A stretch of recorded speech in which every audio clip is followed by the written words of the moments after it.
Hi, Tess the Healthy Grease Monkey here, and I am here today to show you some tidbits on how to start tomato plants. It's August here in Southwest Florida, and that's the point in time when we start planting and start our seedlings for our growing season. We're the opposite of the Midwest where I grew up. It's been a bit of a challenge for me to figure that out and understand it, but today I want to give you some tips and show you some things on how to begin your tomato plants, maybe some quick, easy tips that might give it a start. I've done in the past, I've just taken a whole tomato and torn it to shreds and placed it in a pot outside, and that's worked for me, except that we have a lot of snails, and the snails love to eat my seedlings, so I end up with a bunch of sticks with no leaves, and then they wilt off and die. So I've learned that I've got to start my seedlings inside my lanai, my back porch, my screened-in back porch, to give them a better chance at survival. So here are some of my tips today. I start with my supplies. I've got kitchen shears and all. I've got a big ugly tomato, which is an heirloom tomato. I've got some Everglades seeds here for Everglades cherry tomatoes. They're made for our environment, so they grow easily. I've got some double ply toilet paper, some soil, and a big jug to mix it all in. Forgot the egg cartons, but I think you know what those are. This is just an 18 egg carton. We do quite a few eggs in this family because they're full of protein. So what I'm going to do is I'm going to take these kitchen shears and I'm just going to clip them apart. Now that my egg cartons are apart, I can stack them so I have a nice little tray to hold my tray of seedlings. Now, to make it easier to water, because these are teeny tiny little seeds, we set it in the tray, but there's no holes in the bottom of our egg cartons. So we simply take an awl and we poke a single hole in the bottom of each of these, and actually it's easier if we do it from the top. So we just take the awl and we poke a hole, and they don't have to be neat or anything, they just have to be a hole in each one to let the water come up through.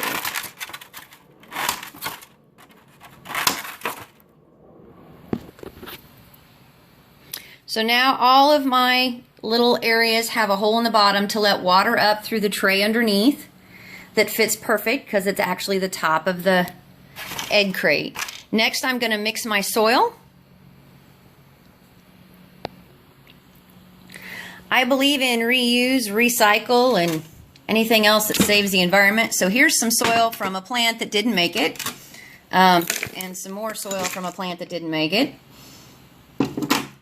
Sometimes when they're housed, Mommy forgets to water them and then they pass away. So then I keep the soil so I can mix it up and use it later. So I've just poured it all into this cut up container that I use for a bucket, and I mix it all up really, really good. Now that we've got it all mixed up, we'll just simply fill our little areas with it. So we just fill up, and don't worry about all the old roots and things like that. That's just organic material that will decompose and give extra vitamins and nutrients to your plants that are growing. So now I have my soil filled in. I've used the lip of the egg carton as my label. So I'm going to put Everglades tomatoes in the 9 on the right, and I'm going to put my uglies in the 9 on the left. So now I just need to get the soil moist. And I'm using a light mister here so that I'm not blowing the soil everywhere, and so I'm not causing it to wash away when I pour it in. And because our tomatoes will need more water than that, we're going to put some water in the bottom of the tray, like this. Now, you've got holes in the side where your egg carton was held closed, so if you put too much in, it's going to run out all over your table. Not a big deal, you just need to be aware of it, especially if you're inside. And then set your starter tray down in your tray of water. Alright, now we're ready to start planting our tomatoes. Now we got our toilet paper and we cut it, we tear it into squares, and then we cut them into quarters. And it's a 2-ply toilet paper, so we separate the sections, and this gives us some place to put our tomato seed to keep it in place when we plant it on our seedling spot. So I have here some tomato seeds that I just cut out of that ugly tomato, and I'm just going to grab, which is easier said than done, and I place them onto the toilet paper as such. I'm going to put 2 in each little seedling hole, and I'll probably have to thin them out, but I feel that it's better to be safe than sorry, and I'd rather have twice as many plants come up than fewer than what I originally planted. So now I have these 2 tomato seeds in this little square toilet paper, and I'm going to set them down on one of our little seedling cups and push that down firm with the soil. And then I'm going to mist it with my water bottle. Now, you need to make sure that these stay moist and that you've got water in your tray at all times, because if they dry out, once they sprout, then they're going to die and you're going to have to start over. Then they're done that. So now I'm just going to do that with the rest of my ugly tomatoes and my Everglades cherry tomatoes. So some of the reasons that we use the 2-ply toilet paper is because it keeps the little bitty seeds in place so they don't like float away and disappear.